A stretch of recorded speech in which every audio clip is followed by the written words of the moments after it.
Hi everybody, my name is Hannah and this is Pepper and Pine, and I have a tutorial to share with you today. I picked up this gorgeous wooden Phases of the Moon by Rustic Home. There's information about this product down in the description box below.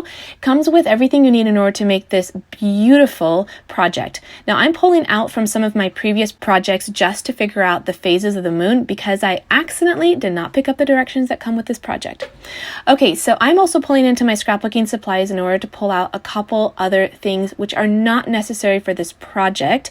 I'm pulling out my perfect pearls, and that's to give a bit of shimmer to this project, but it ends up not showing up anyway, and when I do finally figure out how to get it to be all shimmery, I end up not liking it. So I'm going to show you the entire process, even with the things that end up not working out. I am trying to sketch what the phases of the moon are going to be first on this little piece of paper. I'm also going to test out the paint first just before I get started on the project. But I want to tell you that this project is really forgiving. I'm going to show you some mistakes that I make later on and how I can rectify them. So even if you start directly on the wood, don't worry about it. It's really easy to fix mistakes. It's also a little bit hard to actually draw on the wood with your pencil. I was trying to do the phases of the moon first on the wood after I had figured out which phases I was going to do on the paper. And I found it really difficult to actually draw on the wood because of the wood grain. But I just want to also say that even if you just go directly to the wood with your paint, it's going to be pretty easy because whatever mistakes you end up making, you can always paint over it. Okay, so I am going to go ahead and do the phases of the moon both on the front and the back, and that's for two reasons. One, because I wanted more phases of the moon, and two, because I'm going to label each of those phases a little bit later on. All right, so here are some of those scrapbooking supplies, and I am going to test them out to see kind of how much of each I want. So these perfect pearls, usually you can mix them with water and it gives a nice shimmer end finish to whatever project you've got. I also have shimmers in other colors like the blue and the gold, and I mistakenly thought that the black was actually shimmer, but it's actually paint. I'm going to use that later on to give my moon some detail. So here I'm going through just trying to figure out what I actually like, and it turns out that the paint that came in the kit looks perfect. All the other things that I added to it actually didn't look good at all. So just take care in knowing that the kit comes with some really good high quality supplies that you'll really like. They've been carefully chosen, and now I can see why after going through and just trying out some different things with them, it kind of wasn't necessary. But I did want to show you the entire process. This did take 2 days because I wanted to let everything dry really thoroughly before I worked on the backside of each of these wood pieces. But I think in general, if you didn't make all the mistakes that I made and you kept it really simple, this would be a really fast, easy, beautiful project. All right, so I started with the blue for this side, and I started with the white on the flip side. And my recommendation is to start with the blue first because the white covers better. So if you make any mistakes and you do too much blue, the white covers really well and you can just paint over it. You do want to give a nice smooth finish to your paint. You don't want it to be too textured, and that's just going to give a better result in the end.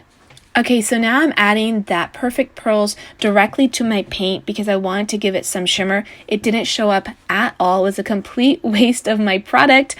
And so, you know, if you want to have that shimmer, you're just going to have to mix it with water at the end, and I'm going to show you how to do that later. So now I want to give some detail to my moon. I want to kind of do the craters, and this was so hard. This took up the majority of the time. I'm going to be mixing different paints together to kind of give that gray look. So I've got some of that black powder, which is like a concentrated paint, and I'm mixing it with the blue and the white that already came in the kit. I am also using a paper towel just to kind of dab it and kind of smooth it out. You would think it would be pretty easy to do some craters, but it was really challenging for me. So this is something that you could totally skip over and you would have a really beautiful project. But I have to say, I wasn't quite sure whether I was going to like the craters when I did them. And I did struggle a lot with them. And what I ended up doing is heading over to Instagram to get some feedback because it took a long time to get to this point, and I wasn't sure whether it was going to be worth it in the end to do all the other wood pieces with the craters. And it looks kind of messy now, but I have to say that it actually looks a little bit better in the end. So I head to Instagram and I post and I ask you guys which is going to be better. And to my total surprise, you guys said the craters were going to look better. I took your advice and I ended up doing craters on all of the moons. But before I work on them a little bit more, I'm going to flip them over and work on the other phases on the back. So what I was trying to do is like a really thin, brand new crescent on one side and then kind of a slightly larger one on the next side. And that worked a little bit for the crescents, but when we got to the half moon, I ended up just making them exactly the same.